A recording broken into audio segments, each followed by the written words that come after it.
Welcome to the Collective Arcana, a channel all about tabletop gaming. We're going to continue our Critical Role mini painting series with Miss Nott the Brave. I was really worried about this one. I saw a couple of really bad molds, like even this one, when I zoomed into it, I was like, oh, she's really messed up. Like, it's not going to make any sense when I go to paint her. I was worried I wouldn't be able to find any of the detail.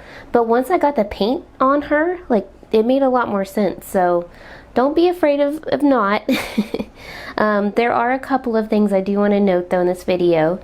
The biggest problem I had was I didn't see the bandages on her ears, so I just made some up. And maybe yours will be more detailed, but mine really didn't show like where they should go, so I could kind of see them on the back, but not really, so I completely made them up. I don't know where they are supposed to be at all, but I think it turned out okay. I actually consider not painting them on there at all, so if you're not feeling too confident with your detail work, maybe just leave her ears green, because she is so tiny. I mean, like, compared to the regular size mini, like, she's so much smaller, and it's not easy to get in there with that detail. The best thing you can do is to get a very small brush. This is the one I mostly used for her. I can leave a link, but these were just off Amazon.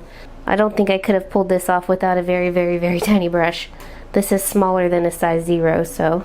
For her face and her eyes, the way that I do eyes is I'll paint the yellow first, and then just draw a line down for the pupils, and then you don't have to keep in the lines for that part, because you can go in with the green and tighten everything up after that. I will say I had to kind of give her eyeliner to make it pop a little bit. That was challenging because I did that after the fact, but I think it made a big difference. Just some little details you might not notice. She does have a couple little baubles on her belt. She's got an earring, if you can see that little guy. Nothing major though, besides those. She does not match her artwork, the official artwork, like a lot of the other minis do. I can see why, just from a model design point of view, why they changed it. The same thing with the hands, by the way, on the bandages. I just kind of added some in. I didn't see them in the model. It was too kind of, just, there's no detail really in her hand that I could see, so I just put one in. I also gave her like little toes and toenails.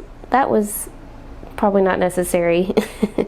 For her clothes, the biggest tip I have is to try to divide up her cloak with her pants by making the pants a little bit darker. They're kind of almost black in the artwork, so go more gray with the cloak, especially with the dry brushing. Build those highlights up, give it a lot of depth, and make the pants kind of darker.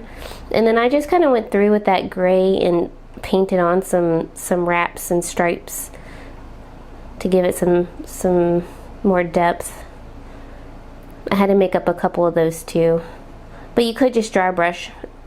There's so much detail that it'll come out if you do that. So not a ton of tips for Nott. She doesn't have too much complicated stuff going on. Just take your time and get a tiny brush and you should be fine. If you like these videos, just give me a like and a subscribe, and let me know so that I know if I should keep doing the painting tutorials or tips.